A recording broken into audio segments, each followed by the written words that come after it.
Cultination bonjour. Les tablettes d'émeraude, ou dans certains cas la table d'émeraude, est un des textes les plus anciens et les plus célèbres de la littérature alchimique et hermétique.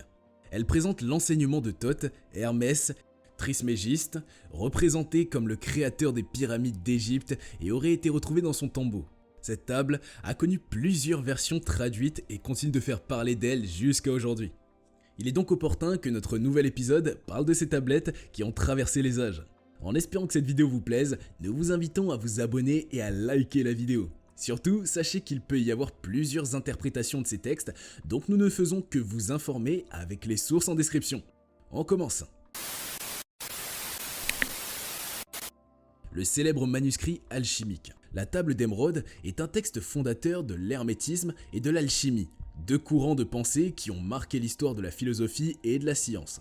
Selon la légende, ce texte aurait été rédigé par Hermès Trismégiste, une figure mythique de l'antiquité gréco-égyptienne. Hermès Trismégiste n'a jamais existé en tant que personne réelle, mais il est devenu un personnage important dans la culture de l'Égypte ancienne et de la Grèce antique. Les Grecs installés en Égypte ont associé leur dieu Hermès à Thoth, le dieu égyptien de la lune, de la guérison, de la magie et des scribes. Cette correspondance entre les deux dieux a été validée par les inscriptions de la pierre de Rosette, une stèle découverte en Égypte au XVIIIe siècle. Par conséquent, l'utilisation du nom Hermès dans la suite de cette vidéo voudra faire appel à Thoth. Mais qui est Thoth ? Qui est Thoth ? Thoth est une divinité de la mythologie égyptienne. Représenté sous la forme d'un homme à tête d'ibis ou parfois de babouin. Il était associé à la sagesse, la connaissance, l'écriture, la science, la magie et la mesure du temps. Dans la mythologie égyptienne, il était considéré comme le créateur de la langue et de l'écriture. Il était également le scribe des dieux, chargé de consigner les actions et les paroles de tous les autres dieux. Les anciens Égyptiens le considéraient comme le patron des scribes et des sages, et les temples de Thoth étaient des centres d'apprentissage et de connaissance. Thoth était également associé à la magie et à la médecine. Les anciens Égyptiens croyaient que Thoth avait le pouvoir de guérir les maladies et de protéger les gens de la magie noire. En tant que dieu de la mesure du temps, il était également associé à la régularité et à la stabilité du cycle de la vie. Son importance dans la mythologie égyptienne est illustrée par le fait que son culte était présent dans tout le pays. Son symbole, l'ibis, était considéré comme un animal sacré et les Égyptiens croyaient que les dieux lui avaient donné la capacité de prédire les crues du Nil. Les babouins, quant à eux, étaient souvent associés à la sagesse et à l'intelligence, et étaient donc un autre animal sacré lié à Thoth. En effet, à partir du 2e siècle après Jésus-Christ, le personnage d'Hermès Trismégiste est apparu, présenté comme le descendant direct d'Hermès Thoth. Il est devenu une figure importante de la culture hermétique et alchimique, car on lui attribue de nombreux traités de science, de philosophie, de magie et de médecine. Parmi ces traités, la table d'émeraude est sans doute le plus célèbre. La table d'émeraude. Ce texte est court mais obscur, et il est souvent considéré comme hermétique, c'est-à-dire difficile à comprendre. Contient des formules mystérieuses et des références symboliques qui ont été interprétées de différentes manières au cours de l'histoire. Certains y ont vu une clé pour comprendre les secrets de l'univers, tandis que d'autres l'ont considéré comme une métaphore pour la transformation spirituelle de l'être humain. Quelle que soit son interprétation, la table d'émeraude reste un texte fascinant qui continue d'inspirer les chercheurs en hermétisme et en alchimie. Par ailleurs, la table d'émeraude est considérée comme l'un des textes les plus accessibles de l'hermétisme, une tradition de pensée qui a marqué l'histoire de la philosophie et de la science. Cela peut sembler paradoxal, puisque préalablement, on le définissait comme un texte difficile à comprendre. Mais cette accessibilité, vous la verrez plus loin, est très prononcée. Comparé à de nombreux textes alchimiques plus tardifs, les formules utilisées dans la table d'émeraude sont les moins impénétrables. Cependant, cela ne signifie pas qu'elle soit facile à comprendre dès la première lecture. Les alchimistes de toutes les époques, en particulier ceux de la Renaissance, ont souvent codé leur écrit et ont brouillé les cartes pour éviter que leur savoir ne tombe entre de mauvaises mains. Malgré cela, la table d'émeraude reste un texte de référence pour les hermétistes, les alchimistes, les francs-maçons et les adeptes de nombreux courants ésotériques et occultistes. Ces personnes cherchent à percer les mystères de l'existence en explorant les connaissances secrètes et les méthodes ésotériques de l'hermétisme. Aujourd'hui, la table d'émeraude est l'un des textes mystiques et philosophiques les plus inclus par ceux qui sont en quête de connaissances ésotériques et de sagesse cachée. Pour mieux comprendre le mystère des tablettes d'émeraude, allons découvrir son origine et sa signification. L'origine de la table d'émeraude. La table d'émeraude aurait été écrite pendant l'Antiquité gréco-égyptienne, mais ce n'est qu'au Xe siècle que les Arabes l'ont transmise aux Occidentaux. Le manuscrit arabe la plus ancienne date du 6e siècle, mais on ne possède qu'une copie du 9e siècle. Il est basé sur un manuscrit en grec datant du 4e siècle après Jésus-Christ qui aurait été originaire d'Alexandrie. Vers la fin du 1er siècle, des confréries hermétiques et gnostiques ont été créées autour d'Alexandrie. Ces groupes ont été fondés par des Grecs et des Égyptiens qui ont fusionné les principes de la philosophie grecque avec les croyances de l'Égypte antique. La pensée rationnelle grecque a évolué vers la magie et l'astrologie, conduisant à la fondation de cultes à mystère. L'hermétisme est né au 3e siècle avec l'apparition de nombreux textes attribués à Hermès Trismégiste.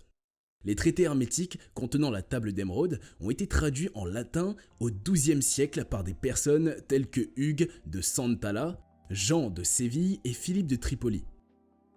Les alchimistes du Moyen-Âge et de la Renaissance ont ensuite adopté ce texte et l'ont finalement considéré comme leur référence absolue. Aujourd'hui encore, la table d'émeraude est largement étudiée par les hermétistes, les alchimistes, les francs-maçons ainsi que les adeptes de courants ésotériques et occultistes. Pourquoi ce texte s'appelle-t-il table d'émeraude ? Il existe différentes légendes autour de la table d'émeraude.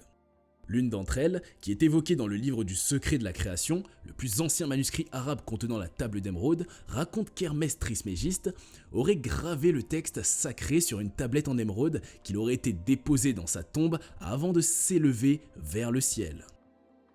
D'autres versions de la légende parlent de la découverte de la tablette dans un temple, une crypte ou encore la chambre secrète d'une pyramide, où un vieil homme tenant la tablette d'émeraude et un livre serait Hermès Trismégiste en personne.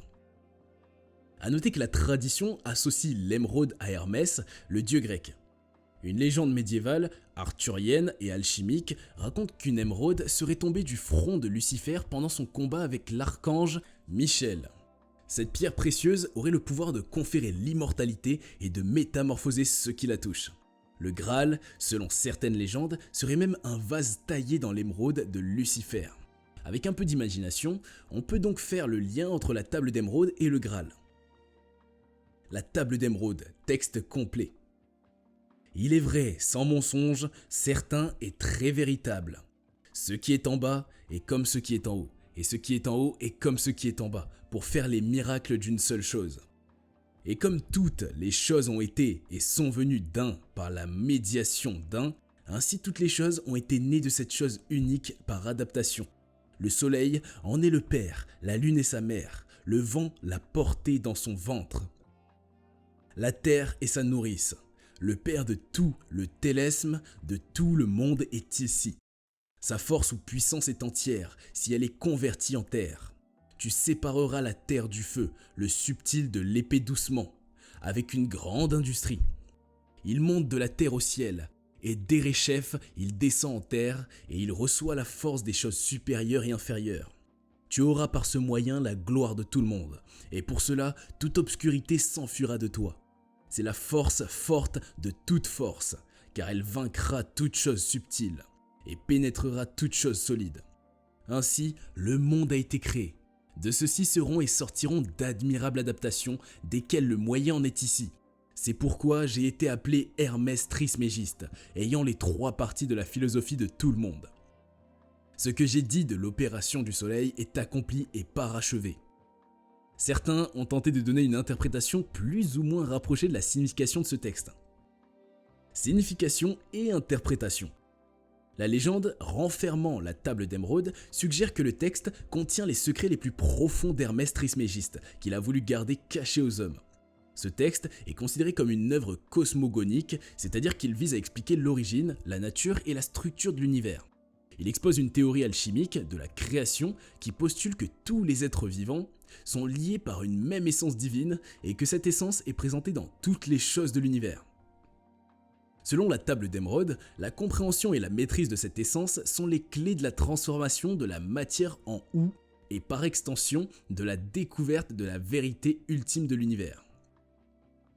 Le texte est donc considéré comme une œuvre fondamentale dans la tradition hermétique et alchimique. Pour mieux comprendre le texte, on va prendre quelques parties et essayer de les comprendre ensemble. On vous partagera les approches d'explication de ces quelques phrases qu'on va sélectionner. Au début du texte que je vous ai lu il y a 1 minute, on peut y voir la phrase « Ce qui est en bas est comme ce qui est en haut ». En effet, la correspondance entre le bas et le haut est un principe fondamental en alchimie. Cette correspondance est souvent représentée par l'image d'un arbre, avec ses racines plongées dans la terre et sa cime s'élève vers le ciel.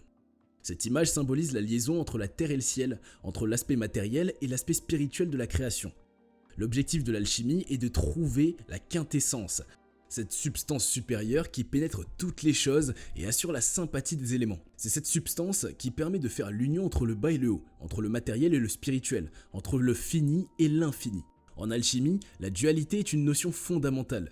Les alchimistes cherchent à unir des éléments alliés pour une nouvelle substance plus pure et plus parfaite que les éléments d'origine. Cette union des opposés est symbolisée par l'image de l'androgyne, être à la fois mâle et femelle, qui représente la fusion des polarités masculines et féminines. On peut y lire aussi « Le soleil en est le père, la lune est sa mère ». La table d'émeraude est un texte ancien qui a marqué l'histoire de l'alchimie. Ce texte évoque une correspondance fondamentale entre le haut et le bas, qui est devenue essentielle en alchimie. Cette correspondance peut se comprendre de plusieurs manières, par exemple comme la complémentarité entre le soleil et la lune, entre le feu et l'eau, entre la terre et l'air, ou encore entre le macrocosme et le microcosme. Le texte décrit également une chose unique, qui crée et réunit toutes les choses, en permettant leur adaptation et leur combinaison. Cette chose unique est comparable à deux concepts clés de l'alchimie. Un, le tout, qui présente le principe unitaire du monde, et la quintessence, qui est la substance fondamentale qui pénètre tout et assure la sympathie des éléments de l'alchimie. Le soleil et la lune sont également évoqués dans la table d'émeraude en tant que père et mère de tout ce qui existe, respectivement. Le vent est quant à lui décrit comme l'élément qui a porté la création, tandis que la terre est présentée comme la nourrice de tous les éléments. En opérant une séparation dans la terre-matière, pour extraire le principe vital, l'alchimiste peut spiritualiser la matière et la réintroduire dans la terre de manière transmutée. Enfin, il convient de noter que la table d'émeraude a également une dimension talismanique et magique, avec la mention du mot télesme, qui renvoie à la divination et au secret en langue arabe. Ce texte est donc riche en signification et en interprétation, et a joué un rôle important dans l'histoire de l'alchimie et de la pensée ésotérique. La troisième partie commence par, je cite, « Sa force ou puissance est entière, si elle est convertie en terre ». Ce passage de la table d'émeraude décrit le processus alchimique ou grand œuvre qui consiste à séparer la terre du feu et à convertir la force ou la puissance en terre. Cette séparation de la matière permet d'accéder au principe supérieur, le soleil, et de révéler le plus grand secret de l'univers. Le processus de séparation implique de distinguer ce qui relève du principe supérieur du subtil de l'épais dans la matière. La terre est considérée comme épaisse et opaque, tandis que l'eau, l'air et le feu sont des états de plus en plus subtils de la matière. L'eau dissout la terre, révélant ainsi la vie et l'âme changeante, qui peut ensuite s'élever vers le haut pour s'unir au principe supérieur. Cependant, ces processus de séparation doivent être effectués avec prudence et grande industrie pour éviter d'emporter des défauts de la matière agglomérée, qui pourraient causer la perte de l'âme en sombre dans l'orgueil. Finalement, les éléments subtils révélés doivent être réintégrés dans la matière, et la force de l'homme éveillé ne peut se révéler qu'à travers un retour au corps plein et entier. Ainsi, ce passage de la table d'émeraude décrit un double mouvement d'ascension et de redescente, où la Terre comporte en elle-même tous les principes, mais où son principe découle d'en haut. Cette correspondance parfaite entre le bas et le haut permet d'atteindre le principe supérieur et de révéler le plus grand secret de l'univers. La quatrième concerne la partie qui dit « Tu auras par ce moyen la gloire de tout le monde, et pour cela toute obscurité s'enfuira de toi. C'est la force forte de toute force, car elle vaincra toute chose subtile et pénétrera toute chose solide. Ainsi, le monde a été créé. De ceux-ci seront et sortiront d'admirables adaptations desquelles le moyen en est ici. » En effet, l'alchimie est un processus complexe qui vise à transformer la matière, mais également l'être humain qui l'expérimente. Elle est souvent considérée comme une voie initiatique qui mène à la transformation de l'être intérieur en même temps que celle de la matière extérieure. Ainsi, la quête de la connaissance parfaite, la gnose, est un élément fondamental de l'alchimie. Dans cette quête, l'homme doit renoncer à ses illusions et à son ego déraisonnable pour atteindre un état de conscience supérieure. Il doit développer une compréhension profonde de lui-même et du monde qui l'entoure pour accéder à la conscience suprême qui représente la quintessence de l'alchimie. Cette recherche de la connaissance et de la transformation de soi est une quête universelle qui a traversé les siècles et les cultures. Elle reflète la recherche de l'homme pour comprendre le monde qui l'entoure et pour trouver sa place en lui. À la fin du texte, on peut lire ceci. C'est pourquoi j'ai été appelé Hermès Trismégiste, ayant les 3 parties de la philosophie de tout le monde. Ce que j'ai dit de l'opération du soleil est accompli et parachevé. Cette conclusion de la table d'émeraude est la promesse d'un accomplissement total. L'objectif d'élévation est atteint par le déroulement et la finalisation du processus alchimique. Les 3 parties de la philosophie qui sont évoquées renvoient directement au nom Trismégiste, qui signifie 3 fois grand ou 3 fois puissant. Ces 3 parties peuvent renvoyer aux principes fondamentaux de l'alchimie, le soufre, le feu divin, le mercure, l'eau, la vie, et le sel, la matière figée, à l'œuvre de la nature à travers ces 3 règnes, le minéral, le corps, la terre, le végétal, l'inconscient, l'eau, et l'animal, l'âme consciente. Nous sommes à la fin de notre vidéo. Merci de nous avoir suivis. N'oubliez pas de vous abonner si ce n'est pas encore fait et de nous dire en commentaire ce que vous avez pensé de cet épisode et ce que vous savez de la table d'émeraude. Hâte de lire vos compléments d'informations en commentaire. A bientôt pour de nouveaux contenus sur Cultination.